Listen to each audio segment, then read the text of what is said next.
Hello everyone, मैं हूं सिद्धांत श्रीवास्तव और आज हम लोग देखने वाले हैं मैथमेटिक्स के चैप्टर नंबर 5 अरिथमेटिक प्रोग्रेशन के कुछ प्रीवियस ईयर क्वेश्चंस।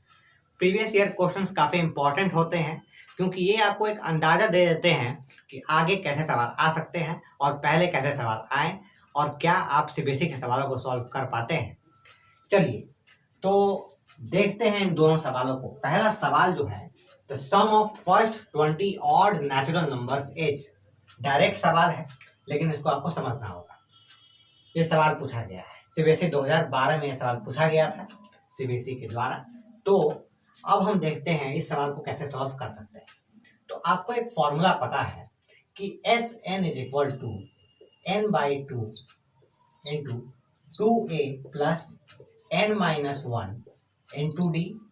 ठीक है, इस फॉर्मूला का प्रयोग आप यहाँ पर कैसे करेंगे? आपको सम निकालना है और आपको n टर्म्स दिए गए हैं।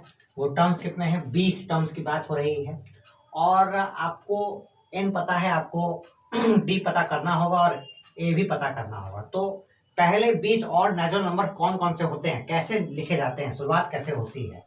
तो पहले आता है आपका 1, फिर 3, फिर 5 और इसी तरीके से ये चलते जाता है 7, 9। तो इसी तरीके से चलते जाएगा। ठीक है, और आपको जाना कहाँ तक है? 20 और नंबर तक। ठीक है, और आपको करना क्या है इनके साथ? आपको करना है addition. 1 plus 3 plus 5 plus 7 plus 9। ठीक है, तो आपको इनका करना है एडिशन और कहाँ तक करना है? 20 टर्म्स तक करना है। यहाँ पर सिर्फ और सिर्फ 5 टर्म्स तक हुआ है, लेकिन आपको 20 टर्म्स तक करना है और सम निकालना है इस सवाल का। तो कैसे निकलेगा, आइए देखते हैं। इस फॉर्मूला का हम लोग प्रयोग करेंगे अब। तो यहाँ पर n जो है वो 20 है। ठीक है, तो हम लोग उसको पुट कर देते हैं 20/2। 2 इंटू ए पूछ रहा है। a क्या है यहाँ पर? इस सीरीज में a जो है वो है 1, क्योंकि 1 से शुरुआत होती है। 1, 3, 5, 7, 9। तो यहाँ पर a होगा 1 क्योंकि ये फर्स्ट टर्म है। और n माइनस 1 कितना होगा? अगर n 20 है तो n माइनस 1 19 होगा, तो यहाँ पर 19 आ जाएगा। ठीक है, 19 इंटू डी। डी कितना है? कैसे हम लोग लिख रहे थे सीरीज को? 1, 3, 5, 7, 9। कॉमन डिफरेंस यहाँ पर कितना है? 2 का कॉमन डिफरेंस है। सारे नंबर्स के बीच में दो नंबर्स का डिफरेंस है, तो कॉमन डिफरेंस कितना है? 2 है। तो यहाँ पर आप क्या कर देंगे? 19 इंटू 2 और डायरेक्ट आपका आंसर यहाँ पर आ जाएगा। उम्मीद है आपको ये समझ आ गया होगा। ठीक है, तो ये कितना आएगा? 10 इंटू ये हो जाएगा 2, 2 इंटू 1 2 और 19 इंटू 2 होगा 38 और ये कितना आ जाएगा? 10 इंटू 40 और ये आ जाएगा 400 आंसर। यानी कि अगर आप पहले 20 और नेचुरल नंबर्स को ऐड करेंगे तो आपको 400 मिलेगा। ठीक है, तो हमने देखा कैसे हमने इस क्वेश्चन को सॉल्व किया। सम पूछा गया था और कहाँ तक पूछा गया था? 20 टर्म्स के तक पूछा गया था। तो हमने यहाँ पर n का वैल्यू 20 रखा, a का वैल्यू 1 रखा क्योंकि इस सीरीज में पहला टर्म 1 था और कॉमन डिफरेंस 2 था। तो आसानी से हमने इस सवाल को सॉल्व कर लिया है। ठीक है, अब हम देखते हैं सीबीएसई 2015 में पूछा गया सवाल अरिथमेटिक प्रोग्रेशन से। ये सवाल आपको समझ आ गया हो क्योंकि काफी आसान ये सवाल था। ठीक है,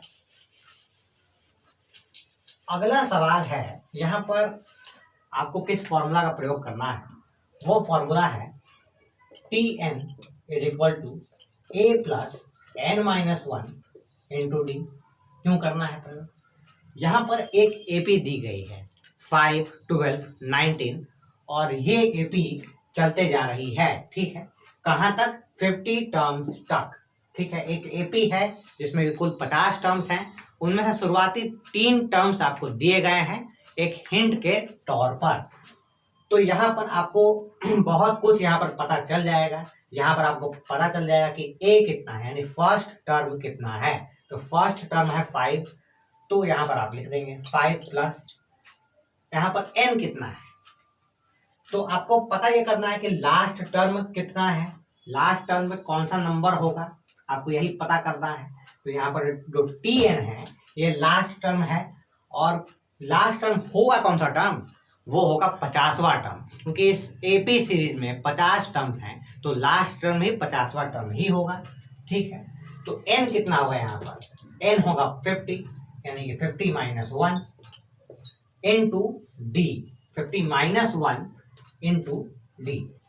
ठीक है, और d कितना है यहाँ पर, d कितना है, कॉमन डिफरेंस यहाँ पर 7 है, क्योंकि हर नंबर के बीच में 7 का डिफरेंस है, तो कॉमन डिफरेंस कितना आ गया 7। काफी आसान ये कॉन्सेप्ट है, कोई ज़्यादा खतरनाक सवाल नहीं है ये। ठीक है, बस समझने का बात है। तो यहाँ पर ये हो गया 5 प्लस 49 इंटू 7, ये 7 हो गया, हो जाएगा यहाँ पर 49 इंटू 7।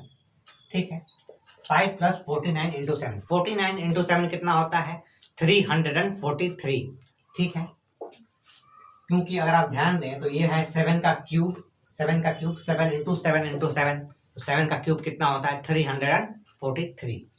तो हमने ऐसा निकाल लिया, आप मल्टीप्लाई भी कर सकते हैं। ठीक है, तो ये कितना आ जाएगा 5 प्लस 343 इज इक्वल टू 348। यानी कि अगर इस एपी में आप 50वां टर्म यानी लास्ट टर्म देखने जाएं तो आपको 348 मिल जाएगा। वो जो टर्म होगा वो 348 होगा। जैसे कि यहाँ पर तीसरा टर्म जो है वो 19 है, तो यहाँ पर 50वां टर्म जो है वो है 348।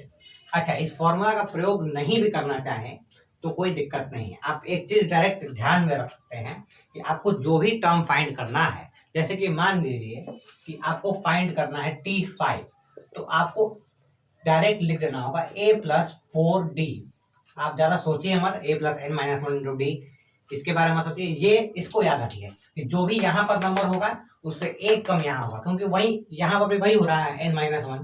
तो आप फॉर्मूले से आप अपने आप को कॉम्प्लिकेट मत कीजिए, आप डायरेक्ट ये बात ध्यान रखिए कि जो भी टर्म पूछा जाए उससे कम वाले नंबर से d को मल्टीप्लाई कर दें और a प्लस 4d लिख दें, तो इससे डायरेक्ट आंसर आ जाता है और मतलब कॉम्प्लिकेट नहीं होता है दिमाग, डायरेक्ट तो इससे भी आता है आंसर। ठीक है, तो हमने देखा किस तरीके से हमने इसको सॉल्व किया। 5 पहला टर्म था तो a का वैल्यू जो है 5 हुआ, कॉमन डिफरेंस 7 था, यहाँ पर 7 था, और n कितना था 50 था, क्योंकि 50 टर्म्स की बात हो रही थी। ठीक है, तो यही था आज के वीडियो में। ये प्रीवियस ईयर क्वेश्चंस की सीरीज थी और इसमें हमने देखा कि किस तरीके से हमने इन सवालों को सॉल्व किया है। ठीक है, उम्मीद है कि ये आपको वीडियो समझ आया होगा और जो भी मैंने क्वेश्चंस कराए हैं वो समझ आया होगा। तो फिर चलते हैं, अच्छे से पढ़ाई करते रहिए। Thank you for watching this video and good bye.